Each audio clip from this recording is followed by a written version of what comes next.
teaching, I would like to welcome you all here. My name is Mete, and I am the language coordinator at our directorate. As Directorate of Religious Teaching, we have organized online seminars titled Teens Learn About the World with the cooperation of International Islamic Thought Institute. In the series of seminars, we had sessions with academicians, researchers, and writers in different languages, such as Arabic, English, and Russian. Today, in our fourth seminar, we have a keynote speaker from the UK, dear Dr. Rıza Muhammed, and our subject is Becoming Changemaker. He's going to share his studies and ideas from the perspective of becoming changemaker. Before starting the session, I would like to invite our Head of Developing Educational Environments and Processes Department, dear İhsan Erkul, to deliver his speech.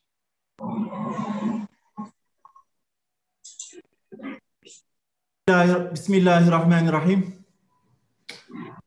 Çok saygıdeğer hocam Doktor Rıza Muhammed, saygıdeğer şube müdürüm ve bu çalışmanın moderatörlüğünü yapan saygıdeğer çalışma arkadaşlarım Mete ve ülkemizin farklı bölgelerinde görev yapan istikbalimizin manevi mimarlarını emanet ettiğimiz çok saygıdeğer öğretmen arkadaşlarım, idarecilerimiz ve geleceğin manevi mimarları olacak sevgili öğrencilerim, sözlerime başlarken hepinizi saygıyla, hürmetle selamlıyorum. Çok güzel, anlamlı bir çalışma yapıyoruz. Gençler dünyayı tanıyor teması altında sizlerle farklı zamanlarda, farklı dillerde bir araya geliyoruz. Buluşmalarımız gerçekleşiyor. Ülkemizde ve dünyamızda iz bırakmış düşünceleriyle, fikriyle, duruşlarıyla, hizmet anlayışıyla, hayata bakışıyla, vizyonlarıyla, ufuklarıyla iz bırakmış bazı ilim, fikir, düşünce insanları, aksiyon insanlarını sizlerle buluşturmanın heyecanı içerisindeyiz. Farklı dillerde İngilizce, geçtiğimiz dönemlerde malumunuz Arapça, İngilizce, Rusça bu kapsamda seminerler, çalışmalar yapıldı. Bugün de hakikaten düşünceleriyle, fikirleriyle biraz sonra çok yakinen tanıyacaksınız. Doktor Rıza Muhammed sizlere hitap edecekler. Sizler sorularınızı soracaksınız. Bu hususta dünyayı tanıyor diyoruz ya, gençler bu şekilde biraz daha başka insanlardan, başka perspektiften hareketle bazı bilgilerinde, düşüncelerinde, idraklerinde gelişmelere sebep olacak bir çalışma olacak. Ben özellikle bu çalışmada işbirliği yaptığımız Ahmet Tütüncü Bey'e, Profesör Doktor Ahmet Tütüncü Bey'e, özellikle Reşat Erol Bey'e çok teşekkür ediyorum. Ve bu çalışmada bizlerle beraber olan Doktor Rıza Muhammed'e şükranlarımı ifade etmek istiyorum. Ve yine bu organizasyonu sağlayan şube müdürümüz Sayın Rabia Kılıçkaya ve koordinatörümüz Aysun Mete hanımefendiye, öğrencilerimizi yetiştiren bütün öğretmenlerimize çok teşekkür ediyorum. Ve bu çalışmada hem soruları soracak olan sevgili öğrencilerimize hem de şu anda bu seminerleri dinleyecek sevgili öğrencilerimize zihin açıklığı temenni ediyorum. Başarılar diliyorum. İmam Hatip okulları her zaman olduğu gibi iz bırakacak, iz bırakıyor. Hem diliyle hem hukuklarıyla değer, idrak bilinci gelişmiş. Doğru bilgi, doğru düşünce, doğru davranışla arkadaşlar geleceğe hazırlanıyor. Bizim bir hedefimiz var. Gelecekte iz bırakacak bir nesil yetişmesi. Genel müdürlük olarak da İmam Hatip okullarında bu çalışmayı yapıyoruz, bu çalışmaları yapıyoruz, buna benzer çalışmaları yapıyoruz. Her şey sizin için. Sözü uzatmak istemiyorum. Hepinize hayırlı çalışmalar diliyorum, saygılar sunuyorum. Sağ olun, var olun. Thank you, Mr. Erkul, for your welcoming speech. I would like to share some basic information about Dr. Rıza Muhammed.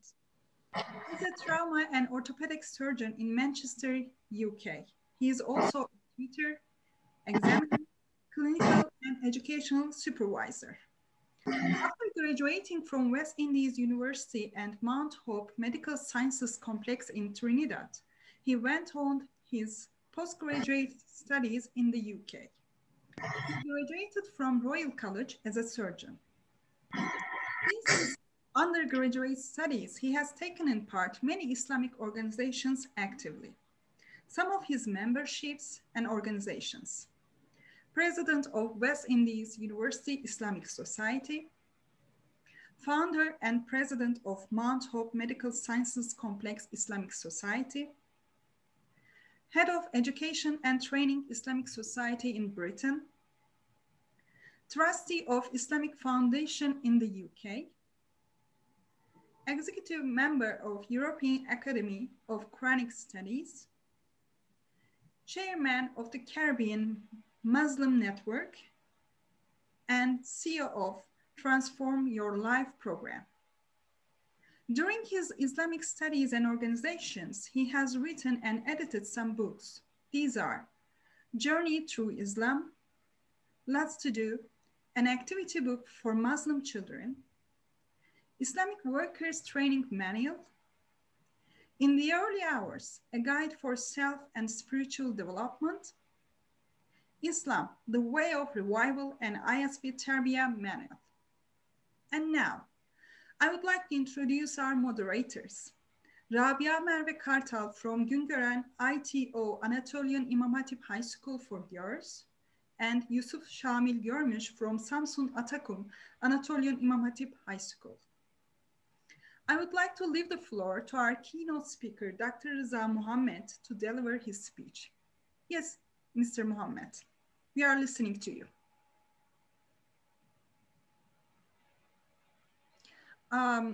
Please, okay. Assalamu alaikum wa rahmatullah. Thank you very much for that warm welcome. And it's a pleasure to be here to be with all of you and to be able to share with you on this platform. I think this initiative that you've organized is an absolutely brilliant one. And I'm sure that many people over the last few months have been benefiting from it. And I'm privileged to have this opportunity to be able to share the platform or to share some ideas and to be able to give you a little bit of an insight in terms of what Islam is like for young people in the Caribbean, in the UK and elsewhere where I have lived. So what I wanted to start off with today is to talk about something which is affecting each one of us. And that is the COVID-19. COVID-19 has caused ravage over the world over the last 18 months, and it still continues to do so. We have seen wave after wave of infections, and isn't it quite remarkable that such a very seemingly innocuous entity in terms of a virus can create such havoc in the world? And each one of us would know someone who has been affected by COVID-19, who may have succumbed to the illness, or perhaps, who may have been very ill. And what I wanted to look at is that what are some of the lessons that we can learn from this pandemic, which has affected all of us? I think as Muslims, there are many lessons to be learned.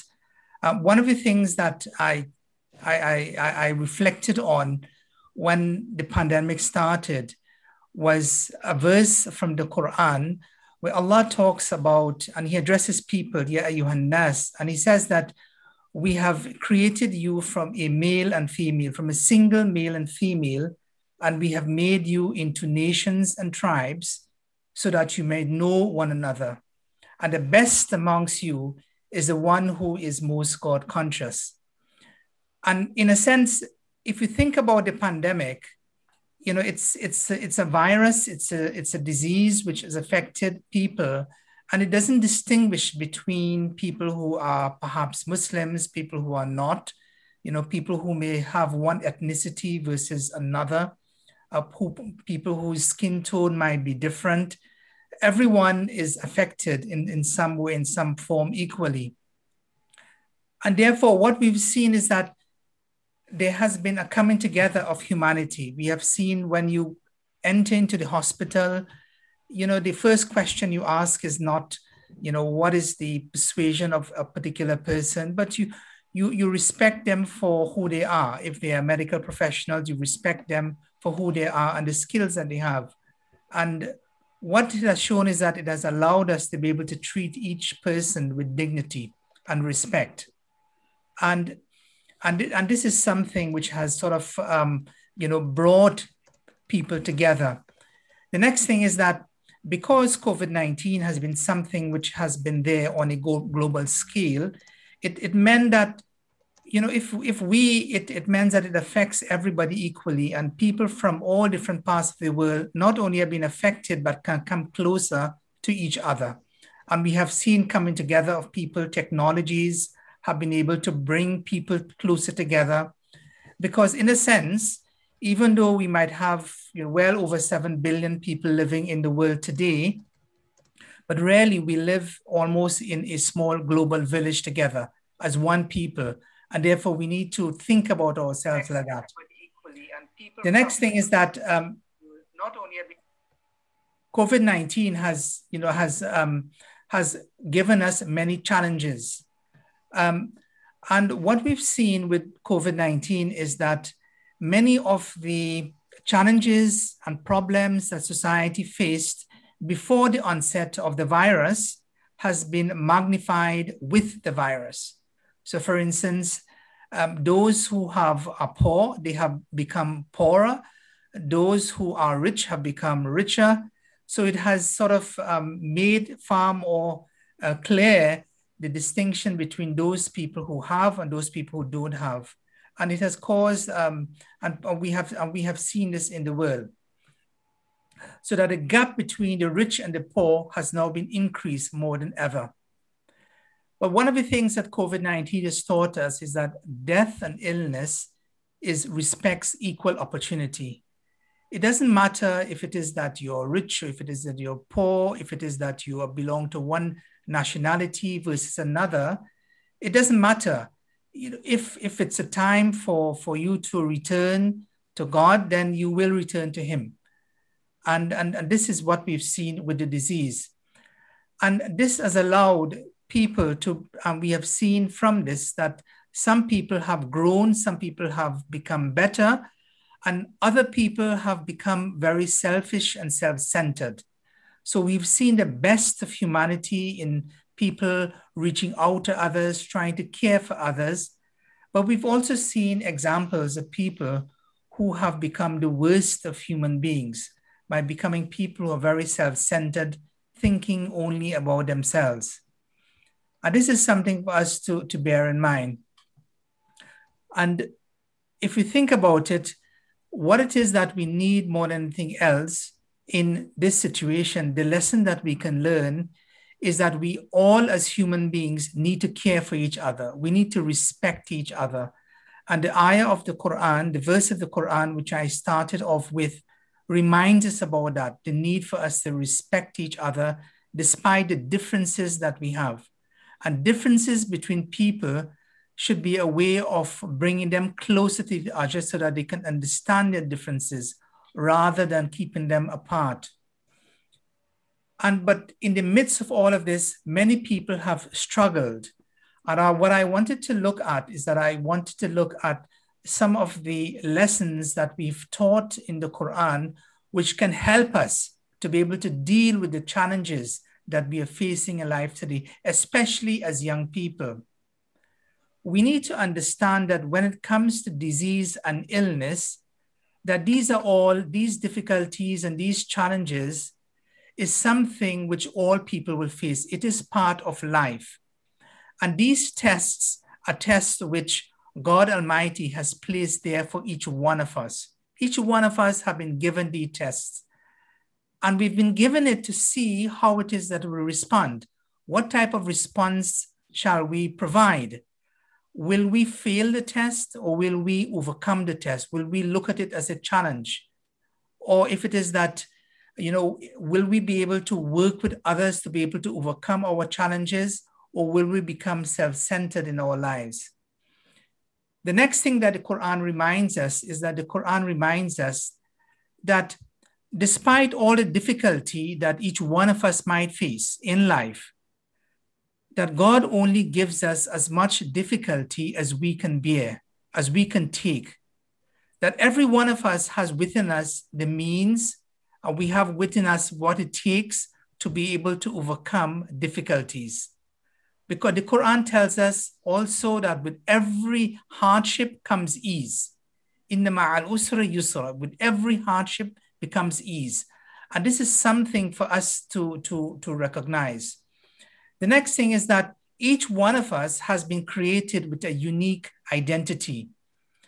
And God Almighty has made it this way. He has given us unique skills, unique abilities, unique talents, and He looks over us, and He provides for us, and He cares for us. And when we look into the Quran, one of the things that we would recognize is that the very first verse of the Quran describes who God is. And describes that God is the one who is compassionate, the one who is merciful, the one who, despite even when we do wrong things, He's there to forgive us. He's there to listen to us, and He's there to offer us whatever pardon that we might need. And in the Quran, in the very first chapter, He also refers to Himself as Ar-Rabb. He is Rabbul Alameen, that He is the one who sustains, He is the one who nourishes, and He is the one who cares for each one of us. So when we go through difficulties in life, as we are going through now in the midst of a pandemic, we need to know that He is on our side. And when we can't deal with things, we need to be able to turn to Him and ask Him for His help. Because He is the one who decides what happens, and He is the only one who can provide the help that we need. But Allah and God Almighty also reminds us in the Quran that we should also be grateful to Him. As much as we have things that we can complain about, that we can describe as being problems, we also have things that we can be grateful about. The mere fact that we are alive, the mere fact that we have our youth, the mere fact that we have our energy, the mere fact that we can take a deep breath in, we can breathe, we can enjoy ourselves, we can spend time with our family, with our friends. These are all things that we should be grateful for. The mere fact that we have the opportunity to study, these are things that we should be grateful for. So being grateful is an important part of healing and is an important part of facing the challenges that we have in the world. And one of the things that the Quran refers and reminds us over and over again is that whatever happens to us in life, whatever misery that we might feel that we are going through, it's important that we have hope. We have hope that something better will happen for us. Something better is awaiting us. And when we look at the example of the Prophet Muhammad sallallahu alaihi wasallam, peace be upon him, what we will recognize is that what he did more than anything else is that despite all of the difficulties that himself and his family and his friends and the companions and the Sahaba they went through, he always gave them hope, hope of a better future, hope that things will become better, hope that they will find solace and they will find peace at some point in their life. So hope is something that we must hold dear and hold it close to ourselves. One of the things about us in the midst of all of this pandemic as well, in terms of what we can do and what lessons we can share with the world, is the lesson that Prophet Muhammad, upon whom be peace, shared with his companions and was shared with everyone, despite they being people who were Muslims or people who were not. And that is, the Quran describes him as being rahmatul lil alameen, describes him as being somebody who is a source of solace, a source of peace, a source of mercy to all human beings, no matter who they are. And that is something that we can do, that when others look at us, they should be thinking, this is a source of blessing for me. This is a source of hope for me. This person is going to equip me and make me much more enthusiastic. And if I'm down, they're going to bring me up. And if I'm in need, they're going to try and provide for me. And those are things that we need to take from the example of the Prophet Muhammad, upon whom be peace. But I know that with the virus itself just doesn't cause illness and death. There is something else which is going on. And many young people today are being affected by it. And that is, many young people are suffering from mental health disorders. Many young people have become afraid, they are frightened, they're uncertain about the future. They're worried about food, about jobs, about security, about family, about your education. They're worried about family members who might succumb. They're worried about family members who might be ill. They're worried about whether or not something might happen to them. They're worried about if it is that the family members were ill and they had to go to hospital, would that be the last time they might be able to see them again? And many people have developed all sorts of mental health disorders, including things like social phobias. Many people are so worried about whether or not if it is that they touch someone or they do something, that they will catch the virus. And this is creating havoc, and this is creating great problems in our society today. And it will continue to do so. And as such, many people are becoming anxious, becoming depressed, and developing all of these psychotic disorders. Some people are even going to the point of self-harm, and some people have committed suicide in the midst of all of this. And these are things, especially of those of us who are here, need to think about.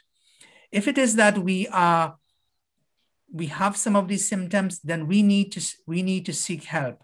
And if it is that we know others who might be suffering from the same, we need to see how it is that we can provide some form of care for them. Perhaps it is that we can organize self-help groups. We can direct them to medical services. We can establish groups. Groups to be able to remain in contact with people so that they don't feel themselves isolated.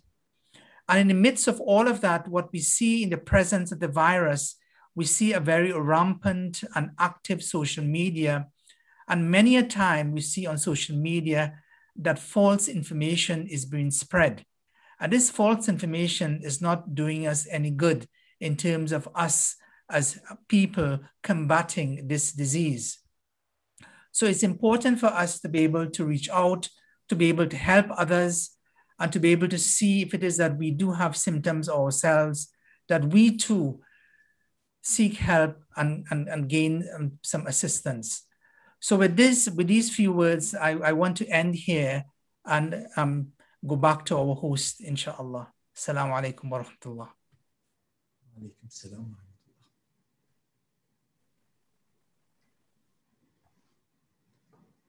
rahmatullah. Aysun hocam.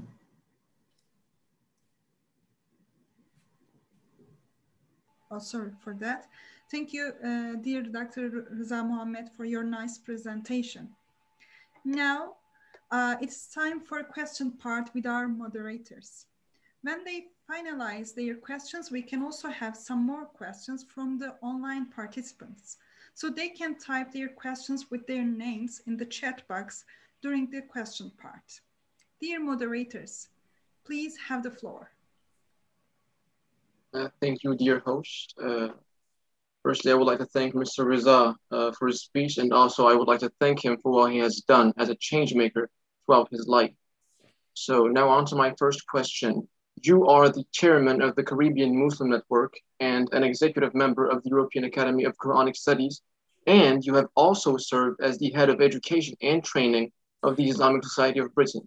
You have many more achievements that I didn't mention, since listing them all would take a lot of time.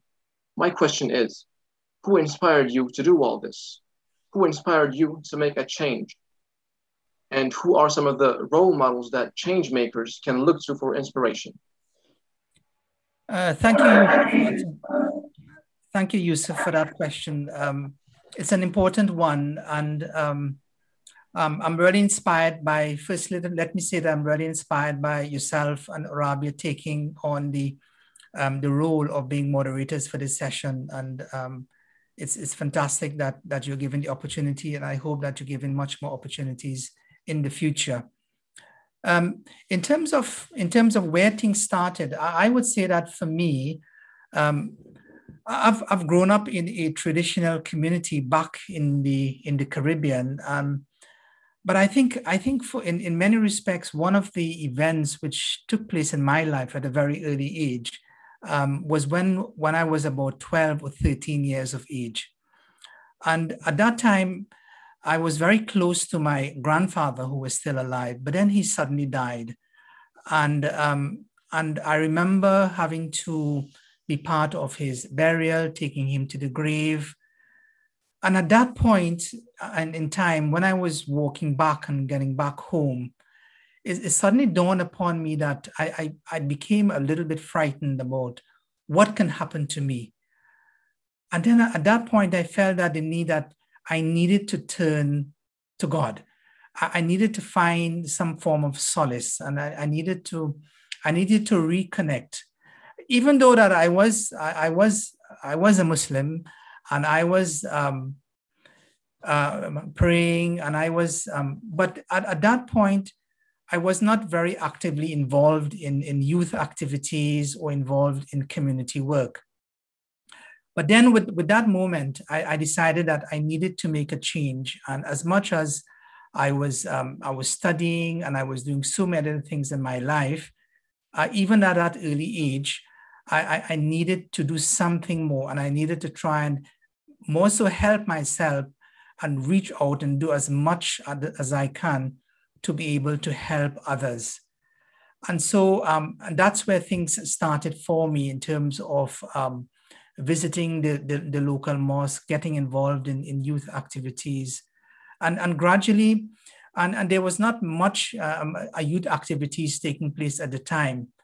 And it meant that I had to take the initiative, I had to lead, and I had to help organize others so that they can do the same. I had to reach out to friends and to people of my age and others to be able to get them, organize them, and to be able to instill with them the importance of living lives as Muslims, but also to be able to live a balanced life. And I think that is something that we will talk about later. But my parents also were also instrumental in terms of being people who inspired me. My mother my mother did not have the opportunity, like myself at the time, to attend secondary school, but she knew how important education was, and none of my family at that point had not many of them had been to secondary school or had been to university. I don't think any of them had been to university. So even at that time, they were there encouraging me to study. So those were some early role models. In addition to that, I would say that I had the opportunity at an early age to read the life history of the Prophet Muhammad, upon whom be peace. And that was a very inspiring story for me, to know that what he had to go through and how he looked at society, that even though he was somebody, even at an early age, who seemed to have everything with him, he was somebody who felt the need to change his society, to change the condition of those around him. And when the command came from God to be able to read and to be able to read in the name of thy Lord, and angel Jibril came to him, and he recognized his role as a prophet, then you can see that he was ready for it. He was ready to be able to sacrifice. And then as a young person, I continued to reflect upon many people. For us in the Caribbean, we were very close to what was happening in America at the time. And the stories of people like Malcolm X was a very inspiring one for many of us. In fact, even as a young person, 12, 13 years old, I remember reading his biography at least 5 or 6 times.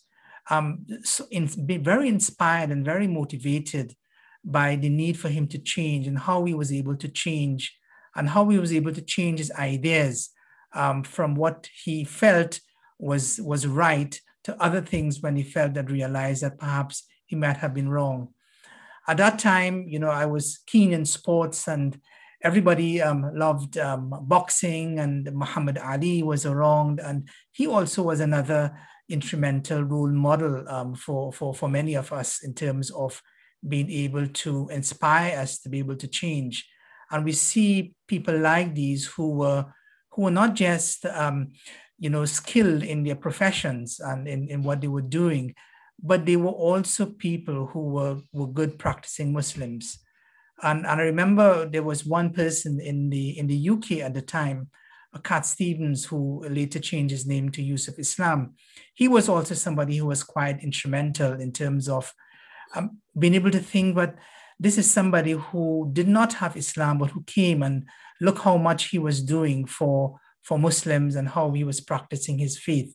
So I would say that in addition to those, there were many others who were mentors, who were friends, who really helped me to go along this path of being a good practicing Muslim. Thank you very much for your beautiful words. Now on to our first question about change making. I would like to ask that, who is a change maker? Thank you, Rabi, for that question. It's an important one, and it's the subject of today's session. And I would say that a change maker is any one of us who steps up to solve a problem for the good of all. It doesn't matter if it is that you are young or you are old. It doesn't matter whether you're poor or you're rich. No matter what your status is, if it is that you recognize that there is a problem, there is a challenge, and you feel as though you have a solution for it, and you want to be able to work to make life better for everyone, I think that would be a good definition of being a change maker. And when we look around the world, we see that there are many people who are creating positive change. You know, they're revamping education, they're improving health outcomes, they're inventing new technology, they're fighting to save the environment, they're building very powerful social movements. So all of these people, they're all change makers. They're all change makers. So it's something which is important for us. So I would say that would be a good definition of being a change maker. Thank you, sir, for your answer. Now on to my next question. What are the reasons that people want change? What might spark change? And most importantly, what was the motivating thought in your mind before you started your own journey? I think the first thing to recognize about change is something which is happening all of the time. We are all changing, we are all growing, and we are all, you know, becoming older. We are all the ways that we think is changing. So change is happening. Change not just within ourselves, but change in society. If you think about the last 18 months, there has been so much change in terms of the way that the world is functioning. It's a very different world that we're living in now than when we were living in, let's say, January last year in 2020. So change is happening all of the time. But in terms of why people would want to undergo changes, I think sometimes sparks for change include things like, for instance, it could be a moment of inspiration, that something comes to them, that they suddenly realize that, hold on, things are not just right. And there's a moment that they come that, or it could be that they're not satisfied with the status quo. They're not satisfied with the way things are happening. They're not satisfied, for instance, let's say the way that others are being treated. It could be based upon gender, it could be based upon race, it could be based upon their nationality, whatever it is. But it's something that they're not satisfied with, and they feel as though I need to make a difference, or I need to call out what is wrong there in society. And then there are some things that people are just passionate about. They're very passionate about something, and they feel as though they need to be able to share this with everyone else. And when we begin to look around you, you know, they tell themselves enough is enough, that we can't just keep on going the way that we've always gone. And then there are others who tell themselves that I have something, I want to do something, I want to leave a legacy in the world. I want to be able to make a difference. I want that when people reflect upon me, when I leave this world, they can reflect upon somebody who made a positive contribution to the world. And then there are others who they look around, and though they themselves might be in a situation where their rights have been recognized, they recognize that the rights of others are not being recognized. And so they want to be able to help others. They look at the environment, they think about it, we need to be part of saving the environment. We just can't allow things to happen, especially in light of knowledge or information that might come to them. So I think these are some reasons why people would want to undergo change. We thank for your answer. You have been able to achieve a great deal in medicine, but also in practice of faith as a Muslim. How did you manage to create a balance between them? I think this is a great question, and it's one that we are all struggling with throughout our lives. Whether you're young, whether you're old, what you would find is that striking a balance in life is often very difficult. But I think one of the things to bear in mind is that there is a need for each one of us to be able to recognize what is important and to give it its due. And when it is that we recognize things which are important, the things which must be done, then we would find the time to get it done. Each one of us, there is 168 hours in the week. And for each one of us, it's the same number of hours. Yet for some people, they can achieve so much, and for others, it seems as though it's too little. And therefore, what it means is that there are some people who have learned to be able to balance their time. Their time management techniques are very good. Their understanding of trying to deal with their priorities is right. And throughout my career, what I found it's important to do is that as hard and as much that I want to be able to excel in my studies, I also knew that it was important to be able to excel in my understanding of Islam, to understanding of the Quran, and to be able to help others. And the next thing about it is that what I have found is that more than anything else is that when we look into the Quran and when we learn more about our faith, what it does to us, it motivates us to study even harder, to do even more, to be able to continuously try to excel in what we're doing. So in the Quran, for instance, God Almighty often tells us about, encourage us to be able to use our intelligence. He gives high regard to people who are knowledgeable, people who are specialists, people who are skilled. And then the next thing is that the Quran doesn't just say to accept things. What it requires of us is to be able to develop within ourselves what we would term a critical mindset, to be able to look at things critically, to be able to, and at the same time, to look at things critically means that we need to be able to understand, we need to be able to educate ourselves, or we need to be able to look for knowledge in all of the different areas in which we can find it, that all knowledge is something that we must have or we must be part of. So the Quran tells us that there is never a time when you are short of not knowing something. You always have to keep on striving to become better. And one of the sayings of the Prophet, which remains with me and is something which I try to strive best to emulate, is when the Prophet talks about the idea that God Almighty has written for each one of us excellence. In Allah katabul ihsan ala kulli shay.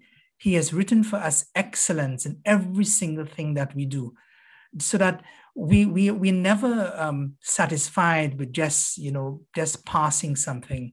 We're always seeking to see how it is that we can make ourselves better. And once we do so, once we have that sense of always continuously seeking to make ourselves better, I think we'll be able to strike that balance and find the time to get things done.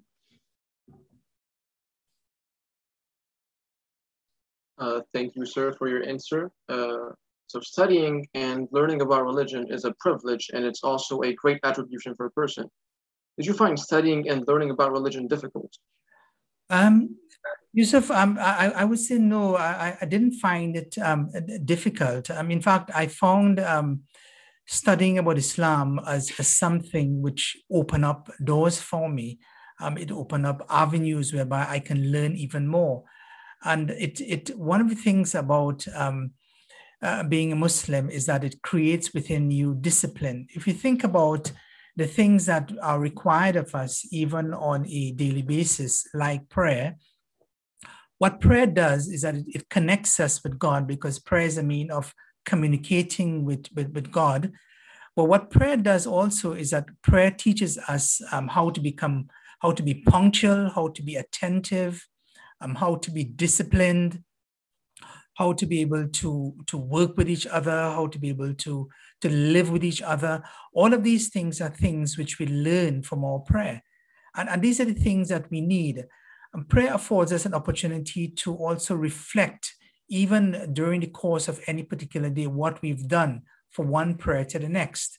And if it is that we have not utilized our time in the best possible way, then we can make changes. So prayer and Islam and religion and the whole, I think, adds and makes things easier. And certainly for me, I would say that it has actually made things easier than actually being a hindrance in terms of me developing and in my career. Thank you for your inspiring answer. Our experiences shape our thoughts. Our thoughts shape the way we perceive the world. What was it that shaped your mindset? What is the changemaker mindset? A changemaker mindset, that's a really interesting question, Rabia. I think when you think about it, I think there are many features which can describe a changemaker mindset. And for those of you who haven't come across the term mindset before, it was something which is quite popularized in recent times by someone called Carol Dweck in the United States. And Carol Dweck talked about something called a growth mindset, which is something that we should all aspire towards in terms of how do we grow and how do we develop, as opposed to a mindset which is static and which is rigid. But when we think about a change maker mindset, I would say that a change maker mindset, the first thing about it, I would say, is it's a learning mindset. In other words, you strive on challenge. When you see things that are around you, there are some people who would look at things around you and say, these are problems, these are obstacles, and we would never be able to overcome these obstacles. That's one way of looking at something. And this could be anything. It could be that you're studying for an exam and you look at the volume of work that needs to be done and you say, look, I only have X amount of time to get this work done. It's impossible to get it done. So that's one way of looking at it. But then there might be another person who would look at the same obstacle and say, this is not an obstacle. This is not a problem. This is a challenge for me. This is a challenge to see how I can get it done. So what do I need to get done? How much time do I require? How can I expedite things? What resources do I need? How can I make things easier for myself? And how can I ensure that I get it done? And then pat themselves when they do get it done. So a learning mindset is something, and striving on challenge, seeing things which we encounter as challenges rather than seeing them as failures, and not as evidence of our unintelligence, but as opportunities for heartening, opportunities for growth and for development. So what do I mean by that? Let's say, for instance, you felt that there was a challenge that you wanted to face, let's say dealing with social media. What does a learning mindset mean? Well, it could mean that maybe there are some skills you want to be able to use this platform for something which is better. You haven't used it before, you're not accustomed to using it. What are the skills? You get new skills. So it gives you an opportunity to grow and an opportunity to develop. The next thing is that I think it's important to be able to have trust. Trust in yourself and trust in God. Trust in yourself to start with is having confidence in your ability. Many people, despite having despite knowing and having the means and the ability to get things done, just don't seem to have the confidence to be able to do so.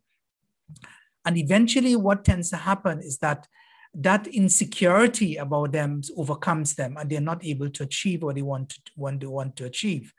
Therefore, having trust and having confidence is something which is important. Another thing is to be able to have trust in God.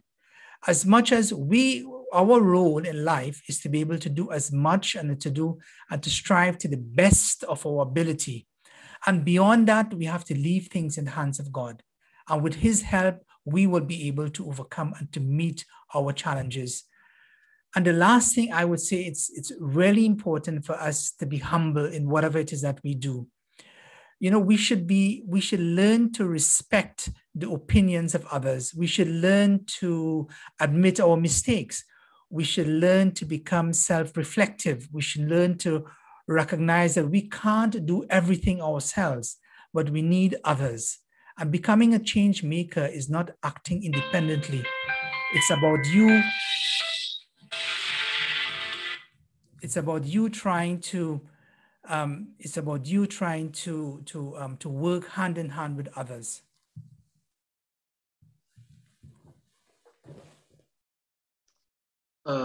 Thank you for your answer, sir. As a change maker, you are one of the many great examples in the world for young change makers. Are there any basic skills that young people should have to become a change maker? I think in addition to having the change maker mindset, which I have just spoken about, the important life skills that each one of us needs to learn and needs to have. Sometimes we take things for granted, but we need to have the skills to be able to communicate, to be able to speak, to be able to write, to be able to know how to be able to utilize our finances, to be able to have good social skills so that we can establish rapport and relationship with others. We need to have good creative thinking skills, good critical thinking skills. We need to be able to understand leadership skills and entrepreneurial skills, and not just think that we need to work for somebody, but why not work for yourself? Why not, start your own businesses?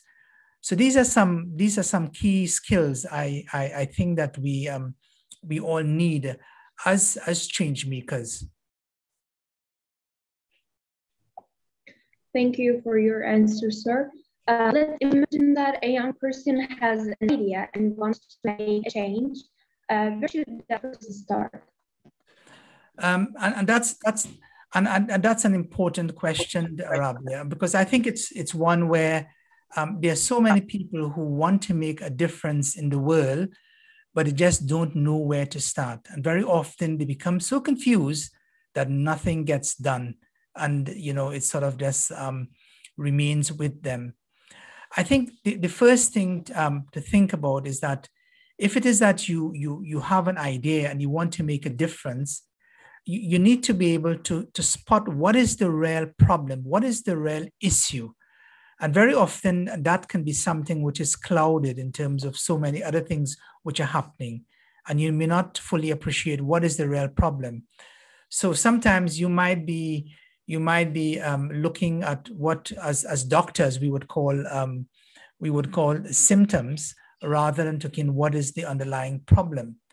So let's say, for instance, in medicine, if somebody came to me and said, look, I'm having, let's say, a problem that I can't feel I'm losing my sensation in my feet or in my hands, or I'm becoming quite thirsty, or I'm having problems with urination and all sorts of things. I could simply say, well, these are individual problems to be addressed, but it could be that the reason why all of this is happening is because they might be a diabetic. And therefore, I need to understand what the underlying problem is and start from there. So being able to spot the problem is important, and to be able to look at those problems, not just as problems, as challenges, as an opportunities. That's the first thing. I think the second thing, Rabia, would be to try to imagine a way forward, and that benefits not just yourself, but that benefits everyone else. So in other words, you're doing something not just for a few, but you're doing things for the majority, for everyone, so that everyone can be part of the solution. Everyone can reap the rewards of the change that you're trying to institute. The third thing is to be able to, having thought about a way forward, you need to think about what is a solution. Try out a solution. And sometimes when we think about solution, we want to see the result almost immediately. We want to see the change the next day. But it could be that with the problem that you're trying to solve, it has been going on for a long time. And therefore, to solve that problem is going to take time. Therefore, it may need that problem or that solution needs to be broken down into small bits so that over time, the problem can be solved. And never be afraid to try a solution. The worst that can happen is that a solution may not work. And if it doesn't work, it doesn't matter. Then you can start over again. You can look at what were the obstacles, what were the problems, what were the deficiencies in the solution, and try something new. Therefore, it's important for us to be able to learn and adapt. And all change makers do that.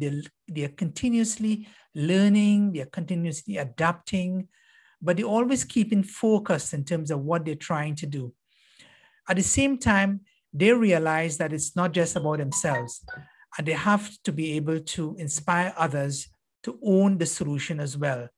And when others feel as though that they are part of the solution, they are part of what is happening, then you will gain their support. When you gain their support, then you will find as a group, you will be able to achieve so much. Thank you, sir. That was a great answer. So my question is, everybody wants to get young people's attention. What tools can the youth use to make the right decisions and find the right company or institution? I think that's a great question, Yusuf, in terms of, and this is something, everybody wants the young people's attention. But many years ago, I learned something from one of the speeches of Malcolm X. And he said something when he spoke to young people. And he said that young people should learn to see for themselves, to listen for themselves, and to think for themselves. And only then would you be able to come up and make an intelligent decision for yourself. And this is something that we are not seeing today. Very often, what people are comfortable doing is, for instance, let's say they are in a WhatsApp group, or they're in a Facebook group, or in a Twitter or an Instagram group. It's very easy for people to want to forward messages, to be able to do things, but really very often we don't question what it is that we're doing. We don't think for ourselves. And we're often not people who are the ones who are initiating or coming up with new ideas. And that's something which is important for us. So I would say that it's really important to be able to, in order to be able to make the right decisions, we need to start taking ownership and to be able to realize that the decisions that we make are decisions in which each one of us, we will live by the decisions, the results of our decisions. So it's important for us to be able to, to find a way to be able to take ownership of the decisions by thinking for ourselves. The other thing about it is it's important for us to be able to form habits, and the habits that we want to form are habits in which when we listen to others, before immediately responding or trying to give a response, let's sit back, let's think, let's analyze, let's work through things carefully. And when we do so, hopefully we will be able to make the right decision. And even if we can't, then it should allow us to be able to find people and sources of information where others can help us make that decision and to find the right people to do so. And one of the things that the Quran teaches us is that when it is that we don't know something, then we should seek out people who know in their specialities. And that's important for us to remember. Thank you for your answer, sir. Social media become a very powerful tool for communication, sharing ideas, and influencing others nowadays. As known, it has remarkable effects on societies. In this regard, how can young people use social media effectively and stay for the great good? Yeah, I mean, I agree, Rabia. I think social media has become, you know, quite a very powerful tool for communication, for sharing ideas, for influencing others. And we need to begin to harness that, for the greater good. And I think it's really important that for us, especially as young people, that we begin to acquire the skills. You know, all of us should become skilled in being able to use all of these different platforms which exist today, and who knows, maybe create even new platforms, even new ways for us to be able to communicate.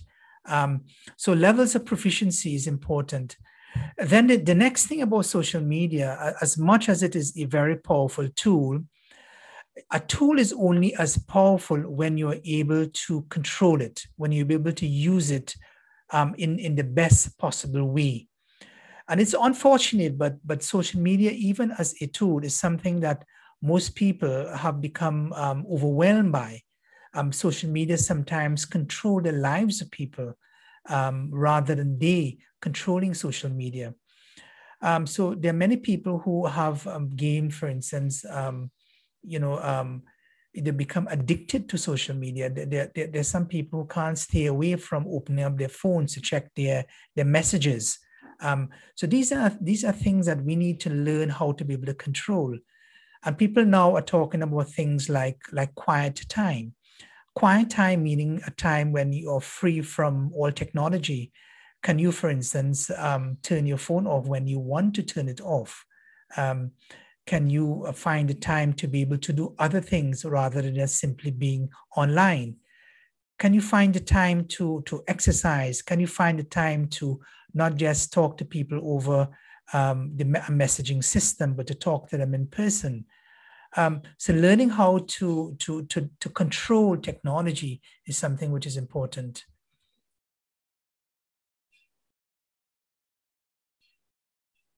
Thank you for that answer, sir. So since the beginning of our session, we have been trying to understand how to become a change maker. What are the tools of change making? I think there are many tools of change making. It goes along with what we talked about in terms of some of the skills that young people must have.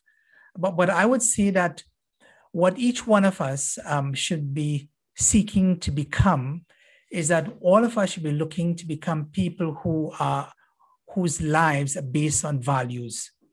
And more so values which are there, universal values which are there in the Quran, the values of being able to respect other people, the values of being able to live a life of truth, values to be able to be good role models, that when we say something, we mean it, and our words are reflective of what we do in action. The next thing is that we need to become people who are concerned about, about the places and about the people that we live. We need to become good, ethical, driven citizens.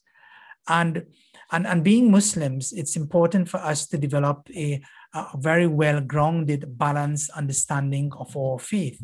We need to be able to possess the capacity, as I mentioned before, to evaluate, to be able to form decisions and to make the most appropriate and the right decisions, and to take our actions based upon, our principles that we live by as Muslims, or principles of justice and of peace, our principles and our beliefs and our morals and our ethics. Each one of us should be lifelong learners. Lifelong learners meaning that we should continuously be trying to devote some of our time to be able to learn new skills, to be whether it be in a personal or in a professional capacity. So it could be that you are in secondary school, that you're studying and you have X amount of subjects. There is no reason why you can't study even more than that. You can't go above and beyond what is expected of you.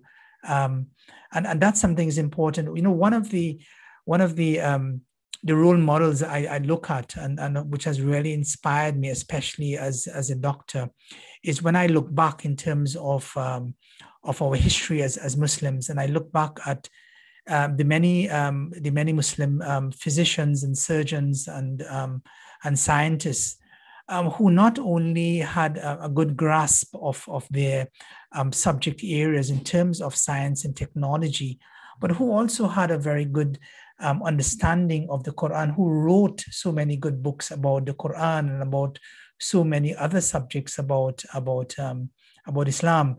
And that is a model I think each one of us should think about. We should think about not becoming somebody who is just versed in one area, but somebody who develops skills in so many other fields.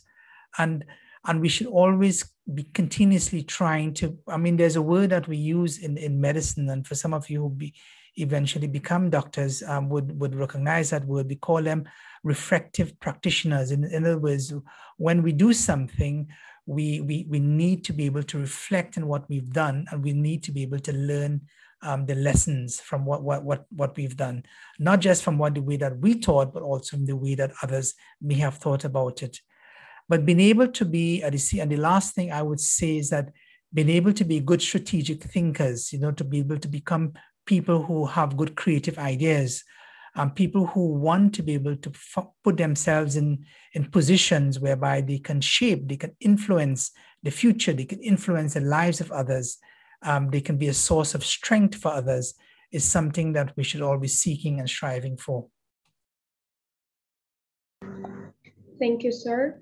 As you know, many people are now listening to this seminar on our official YouTube channel, and we have many participants around the world. So I would like to ask a bit of general question around people around the world.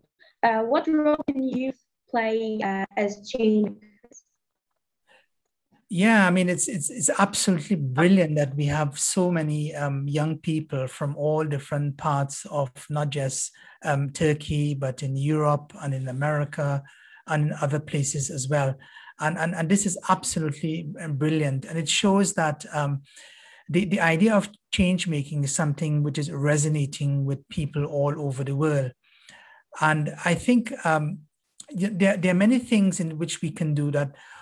As youth and as young people, we should recognize that we are not just the future, but what happens even in the present also is dependent upon us.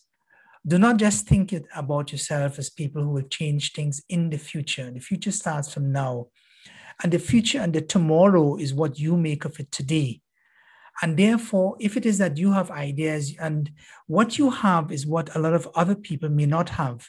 What you have is energy. What you have is, you have a sense of boldness about you. You have a sense of people who when you think about, and when you're inspired by something, an idea, you want to take control of it. You want to become action-oriented. You want to be an advocate for change. And these are things that we need to be able to think about. And so therefore, there should never be a moment that when you think about something and you want to make a difference, don't just remain silent. You need to be able to stand up. And young people today, one of the things that they have on their side is that when they decide upon something, they remain committed to it and they put their resources towards it. And this is absolutely fantastic. So for those of you who are there, whatever ideas that you have, I would say that you should empower yourself, and you should go ahead and you should try and put those ideas into action. Thank you, sir. I also have a question about young people. Can you provide some examples of projects young people can pioneer to make a difference in their communities? Yusuf, that's a brilliant one, because I think sometimes people, they might want to make a change, but often they may find that what can I do? How can I make a difference? And there are so many projects that people can get involved in their local communities or even at a national level. In terms of things that we in the field of healthcare in the social field, in taking care of those people who are elderly, those people who are physically challenged, those people who might have retired and they want to know how to be able to use all of this experience and expertise that they have. Taking care of the sick, taking care of those people who are invalid, taking care of people, of orphans, of dependent people, of single parents, of the unemployed, of people who may be working and then they suddenly get injured. Where do they get their income from? So on the in terms of the social field, there's so many different areas that we can get involved in, projects we can take ownership of. And I started off this this webinar talking about things, for instance, in terms which are affecting young people today, things which are from health as a result of COVID-19, and also things like mental health disorders. As young people, you can take ownership of these things. You can reach out to your friends. Simply developing a network where you call your friends and just ask them a simple question: how are you? How are you feeling? How are you doing? Is there anything I can do to help? Can I be a helping hand in some way? Sometimes just talking to people is an important way of bringing comfort to them. That is all that I might be looking for. But it could be that we need to be able to organize ourselves into networks and to organize ourselves in the ways in which we can help. And all of us can get involved in starting our own clubs, starting in trying to provide maybe shelter for the homeless, getting involved in recycling. I know most of you are very much conscious about the environment and what is happening to our environment today. But what about getting involved in recycling projects, fighting for human rights, trying to ensure that the news which come out is something which is accurate, the ideas which have been spread. Even when we look at COVID-19, we've so much in misinformation which has been spread. So taking care of the environment, improving and encouraging literacy, trying to make sure that there is equal rights for equal gender rights for males and females. All of these things are important things. At the same time, what I would say as well is that it's important for us to be able to help young people get involved in learning new technologies. The world of today and the world of tomorrow is a different world, and the skill sets required to be able to succeed in life will be different. We might need to have a lot more technological skills, a lot more our understanding of artificial intelligence, things in which we might need to become better at. We can start this process from now in terms of reaching out to people and maybe offering opportunities and facilitating others to help young people. Thank you, sir. You're the founder and CEO of the Transform Your Life program. Can you tell us more about the purpose of TYLP? In what way is it related to the idea of becoming a change maker? In terms of the TYLP, which you can access through the website tylp.org, when we thought about it, this Transform Transform Your Life program, the whole focus about Transform Your Life program is about making each one of us change makers, but also to be able to bring people from all different parts of the world who also have the same view, the same feeling that change needs to be created. How can we help each other? And how can we provide skills that young people need so that they can begin to make a difference? So people might have ideas, they might be passionate about things, they may maybe feel motivated to want to do something, but they may not necessarily have the skills. They might need some leadership training. They might need skills in terms of communication, in terms of presentation, in terms of project management. So these are all very important skills. So the Transform Your Life program is one in which we hope to provide all of these skills. And the way that we are doing is that we are reaching out to people who are from, it doesn't matter where you are from, whichever part of the world. And so far in the programs that we've had, is that we've had people from over 85 different countries participating in different projects, in different seminars, in different courses that we are running.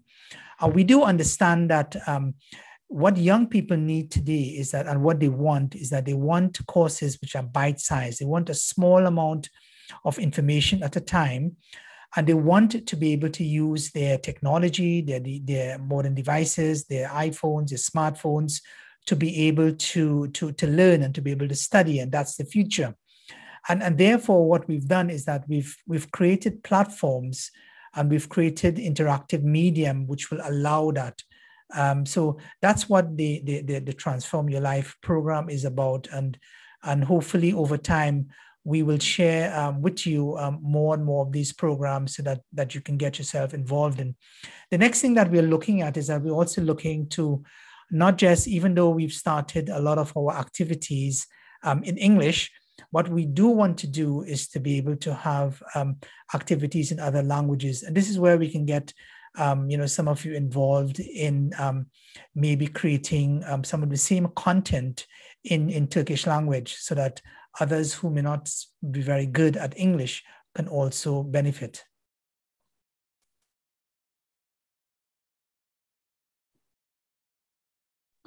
Thank you, sir. Now, this is probably going to be my last question. So we know that you have written and edited a couple of books, Islam, The Way of Revival being one of them. I would like to know, what was your main objective in writing those books? What was the reason you put pen on paper? I think one of the key things that inspired a writing of some of the books that we've written is because of we felt that there was a lack of material, especially in the English language. And we felt that young people did not have access to resources that perhaps others in other languages had. We also felt that there was a need to be able to write in English, in a style, in a way that English people who speak English, whose English is their first language, would be able to understand.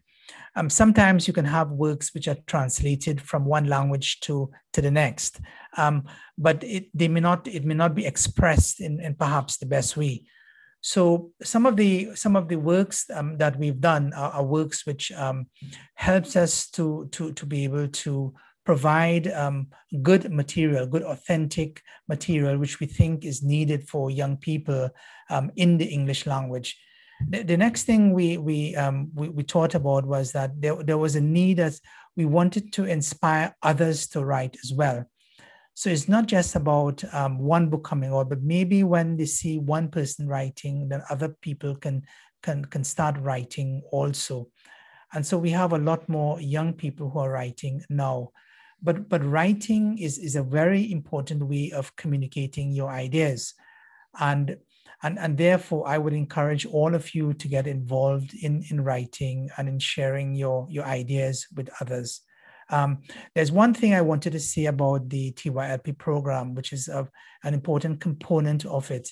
And that is the area of that. One of the things that we are doing in the Transform Your Life program is that we recognize that young people need mentors.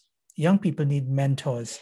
And therefore, what we're trying to do is trying to create mentorship programs for young people, but also we're trying to create initiatives and what we would describe as train the trainers programs, so that people who want to be mentors, like teachers, like leaders, like social workers, like people who are involved in dealing with young people, so that they also can develop the skills and they can have their own mentorship training programs. Because what young people want today more than anything else, they want to be able to confide in others. They want to be able to find people who can provide some direction for them, people who they can confide in, people who can hold their confidence, people who are sincere, and people who are willing to listen to their concerns. And these are the things that we're looking at in trying to develop these mentorship training programs.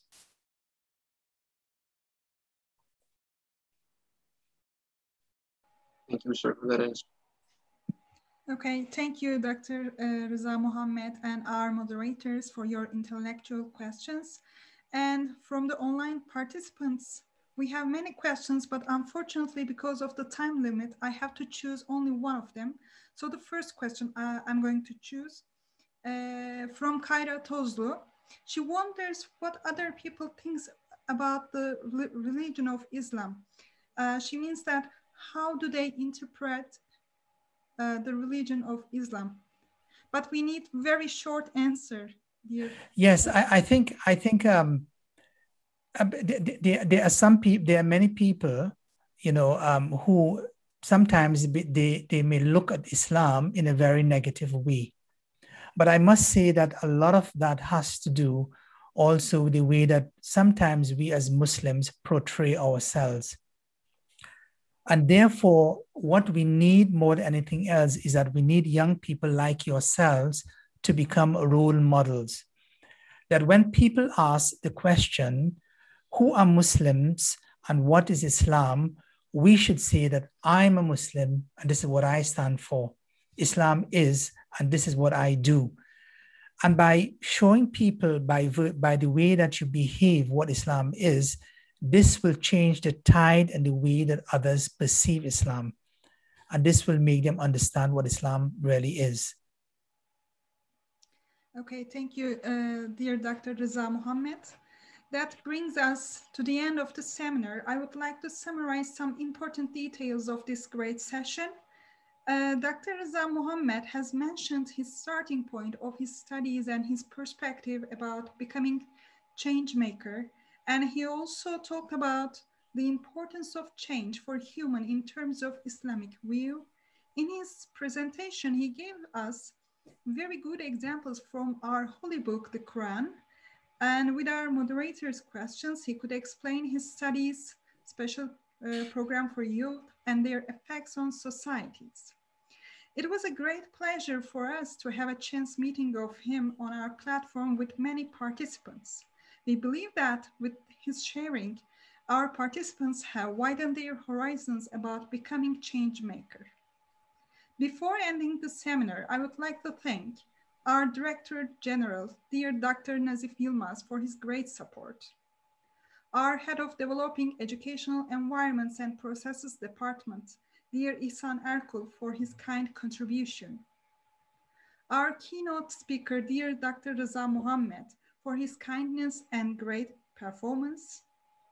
One of the founders of International Islamic Thought Institute, dear Professor Dr. Ahmet Tütüncü, for his great cooperation. Our branch manager, dear Rabia Kılıçkaya, for her great effort of arranging the seminars. And our moderators, Rabia Merve Kartal and Yusuf Şamil Görmüş, for their excellent performance. At last, but not least, our language coordinators, teachers, and students. On the behalf of Directorate of Religious Teaching, I would like to thank all of you who are in attendance as a participant. We are going to have seminars in other languages, such as Spanish, French, Russian, and Chinese. Please follow us on our website, social media accounts, and YouTube channel for the latest organizations. We wish you have peaceful days. We can finalize the session.